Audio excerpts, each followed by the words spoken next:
asalaamaaleykum wa rahmatullah mbokk yi ginnaaw bu ñu leen nuyoo na mu gën a tedde ziar leen na mu gën a selle ñu ngi leen di ñaanal fu ngeen toll yàlla di leen dolli barke ak leer ngi sàkku ñaan ci yéen ñu bokk ñun ñëpp di sant di ca sax di santati di ca wëy di seede ni ñu yàlla di baaxee barke ak leer di ñaan saa yu ñu yeewoo mu defal ñu yoolu quran al fajr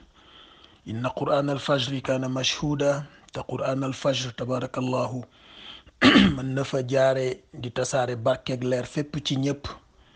ñu ngi ci seen dars juróom-ñett fukk ak juróom-benn ci suratu yusuf te tey ci tajwid bi ñu dem jàngi bopp suratu ali imran ndax li mu dëppoo ak fi ñu toll tey ci wali nuallimahu min ta'wilil ahadis bi yàlla wax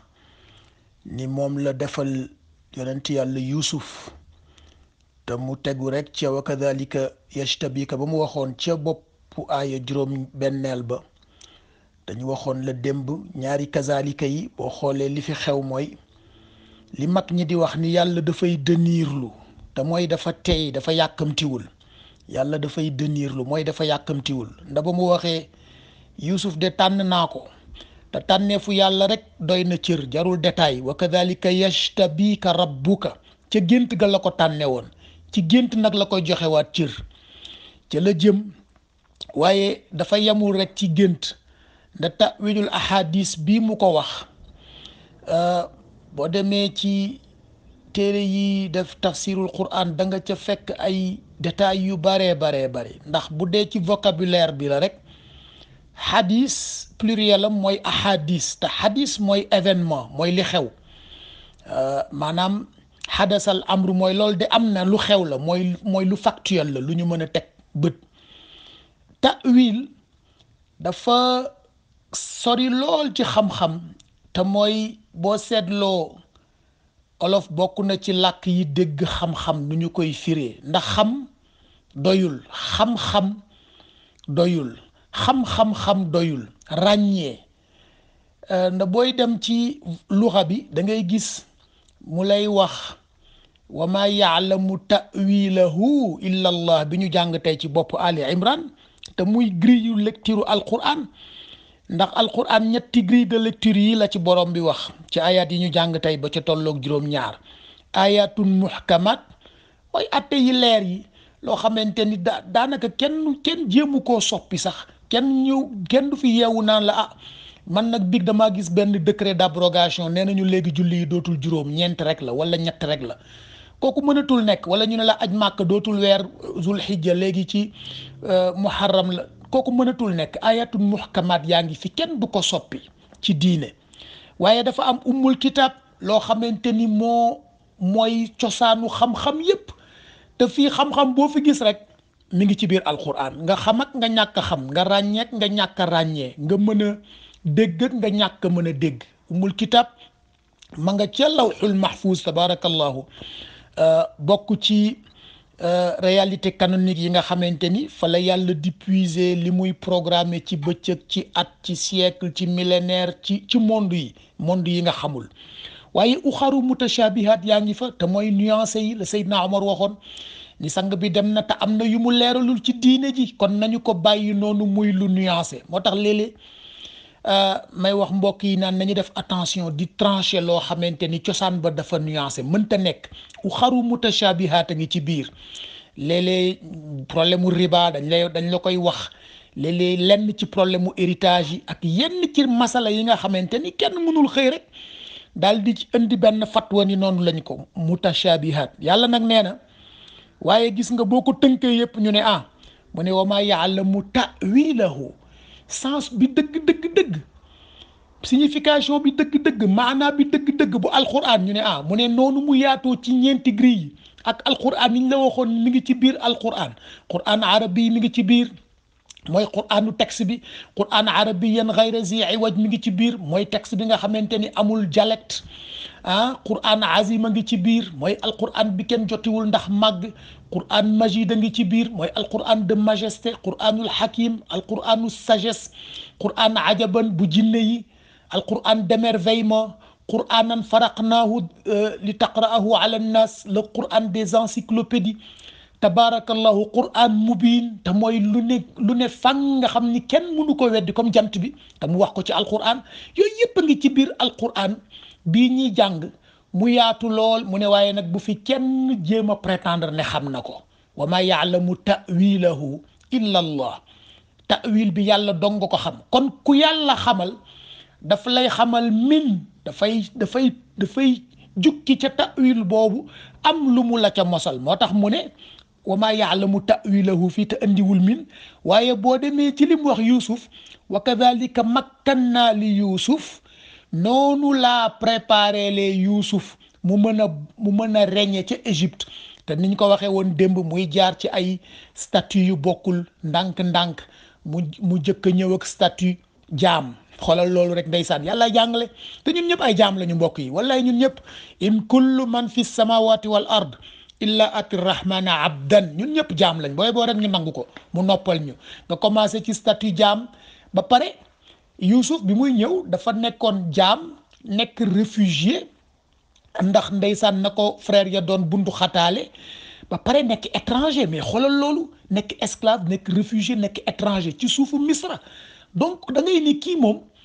condition bi gën a suufe la amoon ca penc ma. nga yeewu benn suba rek yàlla ak jàngaleem mu far féete ñëpp kaw. te ma ngi koy wax ca bopp suuratu Qasas suma juumul, wa nuridu an namunna ala allazina stud'ifu fi l ard wa naj'alahum a'imma wa naj'alahum alwarisun. man maay fekk ñi nga xamante ni ñoom la ñu gënoon a doyadal ci penc mi, ma yeewu benn suba rek juutal carte gi ñoom ñëpp. ñu gënoon a doyadal ci penc mi far féete ñëpp kaw ndeysaan. da léeg-léeg nga gis ko ci politique bi ndeysaan, ñoo xam ne dañ leen di bundu xataal, jëm leen a tëj kaso, tuumaal leen, ñu yeewu benn suba rek yilif réew mbaa ñu yilif ndeysaan communauté. yàllaay jàngale. waaye Youssouf wa kadhalika yajtabika bi waxoon nañ ko démb ni mu jekke ci nafar, ci koo xamante ni da ngaa boole étranger, boole esclave, boole réfugié, ba yàgg nga am statut wu membre de la famille royale. te loolu la ñëpp doon wut à l'époque. ba léegi ndeysaan da ngay gis lenn ci nit ñi ndeysaan, xam naa xëy na seen ñàkk a ñoro ca àgg, ñu bëgg kut rek bokk ci famille sàngam, wala ñu bëgg leen ñu attaché ci famille sàngam. te ñun ñëpp a bokk. li may tooñe mbokk yi léeg-léeg ndeysaan ñu ñëwee naan ma xam nga loo bokk ak diw, man leen jaru ko, ñoo bokk maam. comme nit la rek ñoo bokk, jarul sax di détaillé. nit ñëpp a bokk maam, loolu moom jarul sax détaillé. wala ñun ñëpp a bokk. waaye gis nga fa la ko yàlla jële mu commencé am statut membre de la famille royale, ba yàgg mu am statut membre conseiller du cabinet, ba yàgg mu am conseiller membre statut cabinet bi ci boppam mu nekk fa ministre. te mooy ba ko buur ba ne innaka al yawma ladayna makinun amin, mu xëy suba nekk héritier du trône, xëy suba far nekk al aziz yilif Misra. waa xoolal nag, kon xam nga yajtabika bi mën nga koo déglu, mën nga koo dégg. waaye mu tegal ca ko wa kadhalika makkanna li Yuusufa, foofu la ko détaillé. mu ne wa yuallimuhu min ta'wilil ahadis. dégg nga min bi moo am solo fii boo ko comparé ak wa ma ya'lamu ta'wilahu illa Allah. bu dee ta'wil bi dans la totalité ñu ne mu ne exclusivité yàlla la. dégg nga li mu wax illa kudul Allah, wa ma déet yaalamu di ko xam ta'wilahu maanaama dëgg illa kudul Allah. muy formulation tawhid bi ngay wax la ilaha illa Allah, ñoo bokk maana. kudul yàlla xamul maana bi. kon ku ca xam dara min rek lay mën a nekk, te mooy lu mu ca jukkee. moo tax mu ne wa yuallimuhu min ta'wilil ahadis. ci ta'wil boobu nag ci la ndeysaan Youssouf jële li mu gouverner Égypte. ci la yàlla itam wane shift yi mu doon def, te mooy ni mu koy toxale ci benn statut muy màgg, mu koy yóbbu ci beneen statut. mu commencé ci statut bi gën a suufe. te sang ba daana wax naan yàlla boo may sédd rek uhshurni fi dumratil masakin, sedd ma ci bagaanu ñi gën a suufe ci penc mi, ñi gën a suufe condition ci penc mi, parce que moo gën a wóor. da boroom xam-xam yi dañu lay wax naan ñu bari lu tax seen dundu naqari mooy dañoo miinul nu ñu koy waxee, dañoo miinul di jóge ci condition bu suufe di yéeg jëm ci condition bu mag. te mag ñu noonu lañ la daan tarbiya. waaye xam nga ñun ndeysaan suñu penc da ngay gis xale yi ñu judd rek ñu yëkkati leen ci statut matérialiste. te benn mbokk nga koy wax démb naan penc mi yàqu na ndax dañoo jël avoir teg ko ci kaw être maanaam nit ñi seen jikko seen am dafa gën a ràññee ci bëtu nit ñi ba nit ñi fàtte ni ndekete jikko mooy nit waaye noonu la yàlla makkanna li yusuf fil ardi wa yuallimuhu min ta'wilil ahadis mu am lu mu ko xamal nag ci interprétation des faits te ta'wilul ahadis a ngi yaatu ba kenn mënu ko firi te yàlla daf ko def parallélisme xam nga boo demee ci aaya juróom-benneel ba daf ni wa kadhalika yashtabika rabbuka maanaam kaay ma wax la ni ma tànn Yusuf ñu ne mu ne wa yuallimuka min ta'wilil ahadis ma am lu ma ko xamal ci nu ñuy interpréter nu ñuy analyser les faits wa yutimma ni'matahu alayka la ca teg fii nag daf ni mu ñëwaat ci même formulation wa kadhalika makkanna li Yusuf kaay ma wax la ni ma préparé les Yusuf pour mu gouverner Égypte ni ma ko defarale teraanga ci suuf soosa fil ard wa yuallimuhu min ta'wilil ahadis mu répété waat ko mu ne dama ko jàngal mbokk yi ku yàlla jàngal nga dégg yàlla rek la mën a jàngal nga dégg ndax keneen ku la jàngal ma ngi lay transmettre subjectivité ma ngi lay transmettre ndeysaan ignorance am sax daf la koy transmettre te nit xamul moom lañ la wax ci liñ jàng tey wa maa ya'lamu ta'wilahu illa allah kay lu ko gën a leer amul lu ko dul yàlla xamu ko waaye yàlla rek lay jàngal nga xam moo tax mu ne wa yu'allimuhu boole wu ko kenn man ci sam bopp maa ko jàngal min ta'wilil ahadis mu conclure ko nag xam naa loolu accès guñ ci wallahu ghalibun ala amrihi mu ne mais argument yëpp ci man lay daje walakinna akthara an-naasi la ya'lamun li sonal nit ñi nag mooy retard de connaissance bi ñu am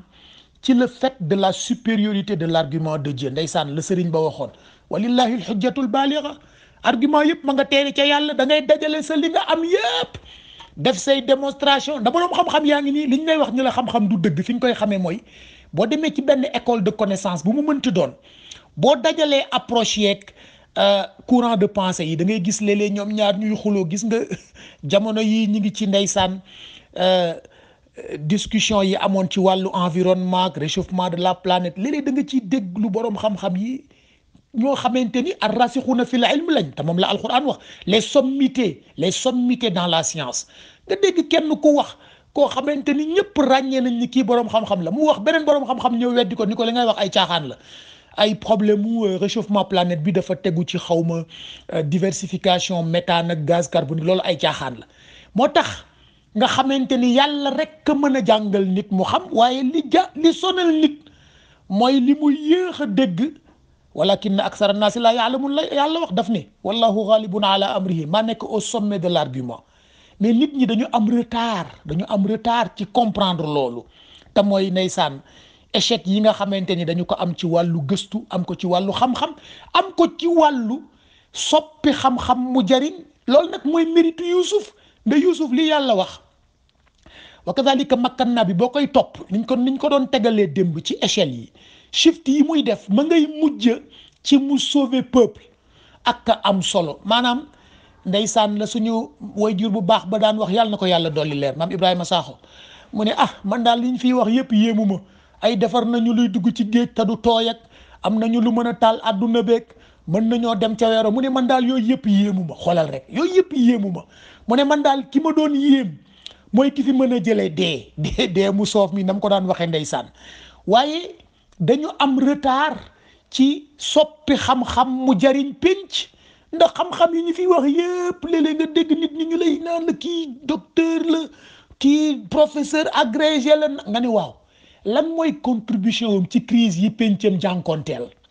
Youssouf nag loolu mooy méritam sang bi loolu mooy méritam Nelson Mandela loolu mooy méritam suñu waajur bu baax ba Cheikh Alhaji Abdoul Aziz At-Tijani loolu mooy seen mérite Cheikh Seydil Hadj Malick suñu maam Cheikh Ahmad Bamba mag ñu baax ñi loolooy seen mérite mooy xam-xam boo leen xamee boo demee ci penc ma gis ay solution yooyu ñu indi woon ci crise ñun nag fii la ñuy nekk ndeysaan di la jaay yu kenn xamul ak di la wax ay tur yooyu zikr rek naan la diw borom wilaaya te mënul sax rek lépp crise bi nekk ci biir këram loolu moo tax walakinna aksara naasi laa ya'lamuun bi crise yi ngay jànkonteel est-ce que mën nga ko régler boo ko mënul régler rek booy boo nga noppal nit ñi loolu nag mooy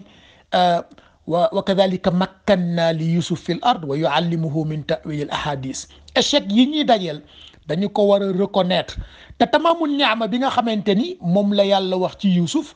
mooy capacité bi ko yàlla joxoon mu mën a analyser na Youssouf boo demee ci xisa bi ci biir palais bi dafa doon utiliser ñett yoo xamante ni nit ñi miinuñu ko woon te li taxoon mu nekkoon gàllankoor ci ñoom aada royaume ci la bokk ndax xam nga li ñuy wax les cours des rois dafa amoon ñaari extrémité te di nga ko gis tam ci xisa Moussa alayhi salaam mooy membre famille royale bi dañuy nekk élite boo xamante ni dañuy sonn ci seen njàng wax naa la ni chance bi Youssouf am mooy bi mu jógee ci tarbiya yonent dafa ñëw def beneen tarbiya te mooy tarbiya militaire ak am solo génie militaire lu bari réglé na ko ci àdduna bi waaye capacité bi mu doon wane ci biir palais bi mooy nit ñi li ñu doon wax rek ni la loolu de buur bi moo ko tëral maanaam kenn du ca xalaat te ñun dañ koy gis ci suñu penc léeg-léeg nga xam ni nit ñi dañuy am ay tabu ni sañu ñu caa wax lu tax non loolu président rek moo ciy wax loolu mooy lan non loolu ministre bi rek moo ci sañ a wax loolu mooy lan Youssouf dafa ñëw ci palais bi nekk xale nekk jaam li ma la wax nekk réfugié nekk étranger nga xam ni yooyu yëpp bu ci nekk tabu la ñu ne ko yéet yow sañoo wax kat yow dëkkoo fi de yow sañoo wax kat yow jaam nga de yow sañoo wax kat yow xale nga de mu briser tabu yooyu yëpp indi loo xamante ni xaqiqa la ci ñëpp te mooy perception rationalité ak esprit positif loolu moo tax yu bëri yoo xamante ni aada daf ko tërale woon ci nenn moom day ñëw di ko demele wala ñu ne la lii kat décret moo ko sañ a àtte mu ñëw dindi yooyu yëpp da day wax rek waaw doo seetlu rek nangam xam nga ndeysaan analyse boobu mu defoon ba trouver kan moo sàccoon trésor ñi ñu dénkoon trésor yi te ñu jiiñ ñaar ndeysaan te que buur ba joxoon nuñ koy waxeeti jugement ba mu war leen a àtte mu jaaxle lool ndax ku nekk ngi tuumaal sa morom du man mu ñëw indi ñett observation perception esprit positif daal di régler situation boobu loolooy makkannaa li Yuusuf fil ardi wa yuallimuhu min ta'wil ahadis bi firiwul xam nga olof yi li ñuy wax firi gént naan kii moo waane bay firi géntu muuma maanaam xam nga muuma ndeysaan maa ngi jéglu ci baat bi sax ndax yooyu yëpp léegi ay Nations Unies daf koy tere ne dañuy wax ne kenn du wax tëx malentendant ngay wax kenn du wax gumba non voyant ngay wax te loolu yàllaa ci jiitu Nations Unies de mbokk yi yàlla nee na fa innaha la taamal absar de nee na bët du muuru de ñu ne ahadi mu ne walakin taamal qulubu allati fi sudur xol yi ci biir dënn yi xol mooy muuru na ndeysaan da nga gis ku ñu ne silmaxa la fekk moo gën a yewu fuuf tabarakallahu waaye yooyu rek ci la Youssouf ñëwee woon ci palais bi indi gàllankoor yooyu nga xam ne gàllankooru aada la mu sukkandiku ci li yàlla wax wa kadhalika makkanna li Youssouf yuallimahu min ta'wil al ahadis yàlla jàngal ko capacité d'analyse loolu lay firi xamuloo parce que ilmu ta'wil dafa ëmb firi gént waaye yamul ci firi gént nda yóbbaale na ko nda moom bi mu nekkee ci palais bi tarbiya bi ko baayam yare woon ca kër ga te mooy léeg-léeg baay bi da leen daan woo réunion de famille di poser ay question wu tawhid mbokk yi gis nga loolu ñun ñëpp dañu war di ko def man léeg-léeg ma woo sama waa kër wallaay ñu def exercice su tawhid ndax xam nga léeg-léeg damay am kersa ci ñu ne ma diw de dafa bëggoon ñu tuubal ko man leen ëpp naa def xoolal ndax yow tuub nga ba pare balaa ngay tuubal kenn ndax ñu bëri ci ñun boo demee ci fichier yàlla bi nga xamante ni fa la taxqiqu tawhid nekk te mooy rappel vaccination tawhid ñu bëri ci ñun seen tur nekku fa parce que da ngay yeewu rek ñu tudde la Moustapha nga dund 90 ans dem ci borom bi mu ne la waaw yow yaay kan nga ne ko man maay Moustapha Diop mu ne Moustapha Diop ni malaaka yi xoolal ma fichier rappelu tawhid bi ndax moom ba ko fi bàyyam tuddeeg léegi ñëw na fi pour feddali tawhidam ñu xool fichier bi gisuñu sa tur waa léegi yow boo tuubul noo mënee tuubale xam nga Balqis loolu la waxoon Souleymane wa aslamtu maa Souleymane daf ni Souleymane déet mënoo maa tuubal nag mais nañu ànd ñun tuub ndax mbokk yi ñun ñëpp bu ñu yeewoo dañoo war a yeesal suñu ommatu aslamtu loolu lay firi islam loolu lay firi dañoo war a yeesal suñu ommatu dem ci yàlla looloo tax sang bi daan wax naan jaddidu imaanakum dee leen beesal seen ngëm te góor ga way ko ala hablal mawaddati jaddidiha dee leen yeesal seen buumu pas-pas ci seen borom. waaye yow tuubagoo, yow dañ laa tudde tur fichier ba sa tur nekk fa nga bëgg a tuubal nit, loolu lu mënee nekke. waaye Yaqub ni mu doon tarbiya Yuusuf ca pale ba te mooy di ko nampal tawxiid, loolu la Yuusuf nekkoon ci palais royal ba te ñoom miinuñu woon looloo ko jox ilmu ta'wil te ilmu ta'wil mbokk yi mooy dëgg xam-xam. moom la aaya bi wax wa maa ya'lamu ta'wilahu illa Allah,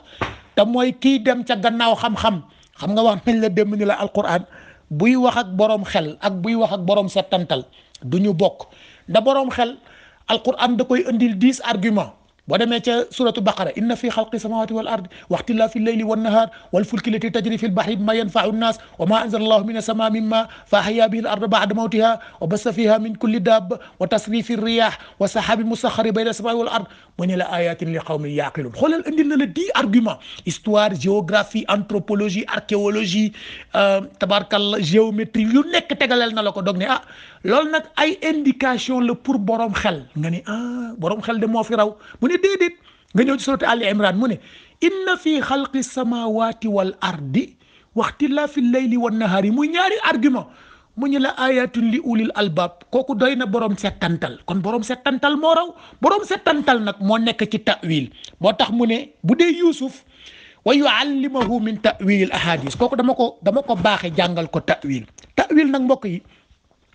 tabarakallahu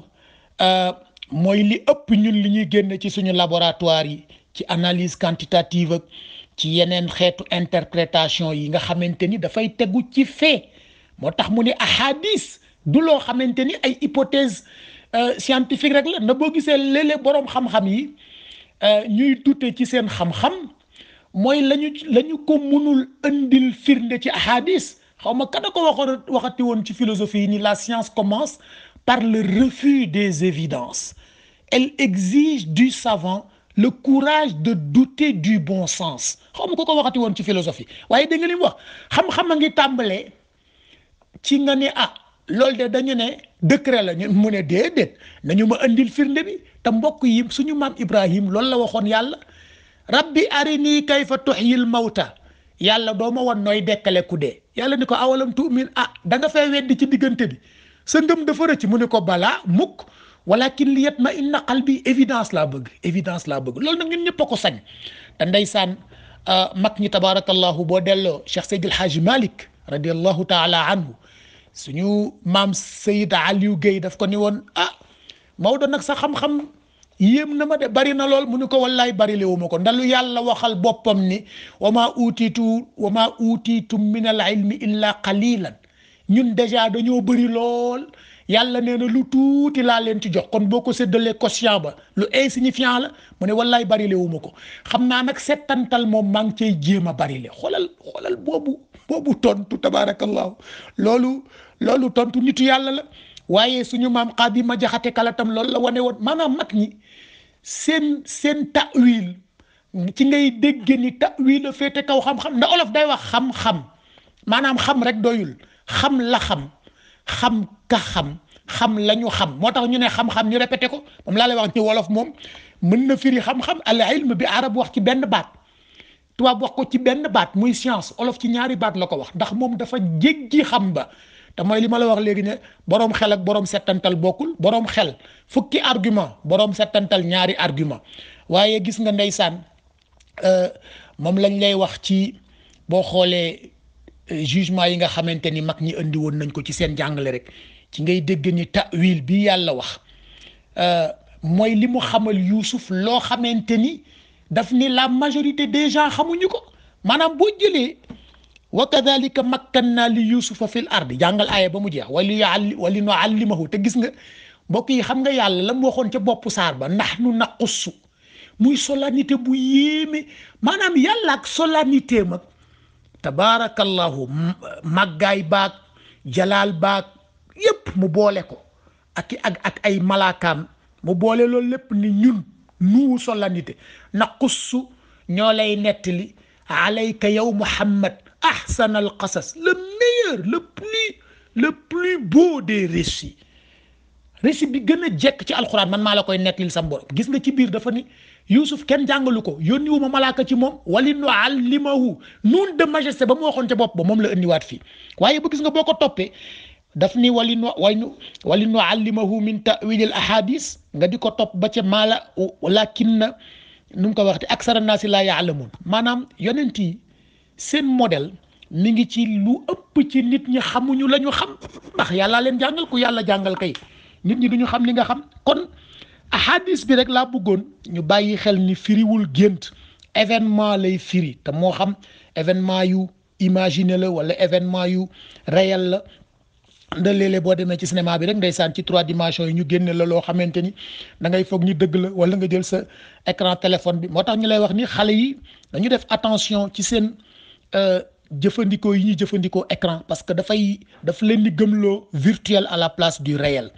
waaye ahadis lu factuel lay doon léeg-léeg nag matérialité mun na ko limiter waaye faw nga percer mythe ba la ca nekk ci lu kenn mënul dégg te mooy rek ndeysaan la Socrate waxoon Socrate ci mitu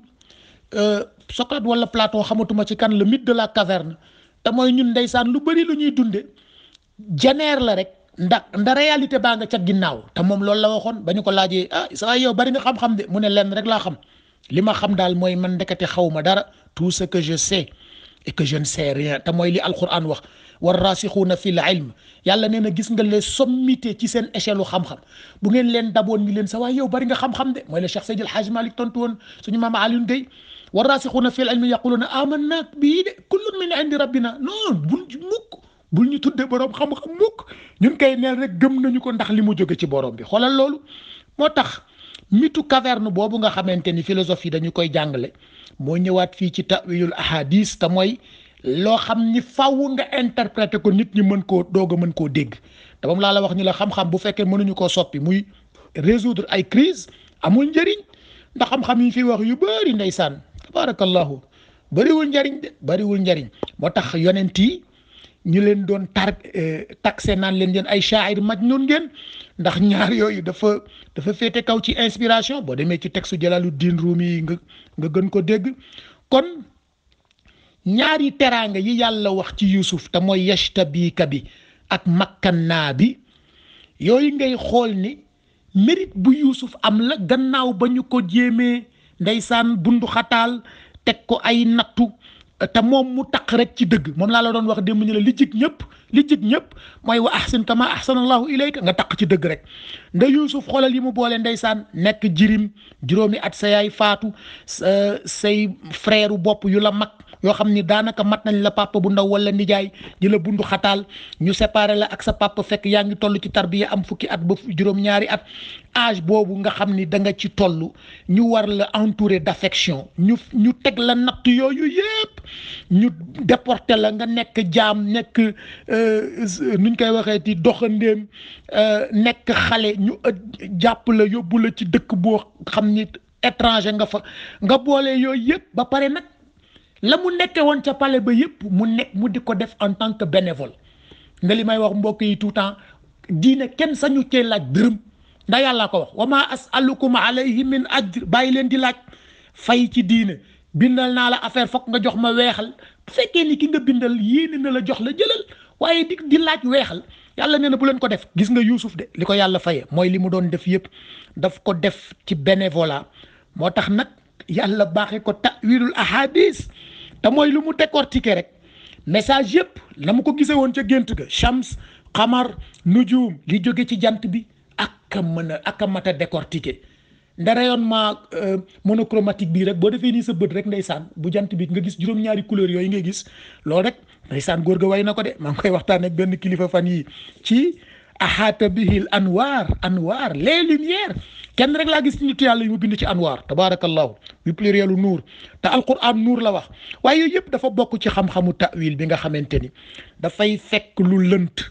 mu ferem fàcce ko tabarakallahu dindi tabu ya ca nekk andi ko ba mu mën a jariñ nit ñi te jaarale wu ko fenn fu dul ci tawhid rek filtre boobu rek mooy jariñ doomu aadama yëpp mbokk yi bu ëllëgee incha allah ñu continuer ci defe naa wallahu ghalibun ala amrihi muy beneen réalité waaye yàlla nee na walakinna akthara annaasi la yaalamuun yàlla nañu yàlla musal nag ñu bokk ci majorité boobu nga xamante ni xamuñu jéemu ñoo xam jéemu ñoo analyser jéemu ñoo percevoir. Asalaamaaleykum.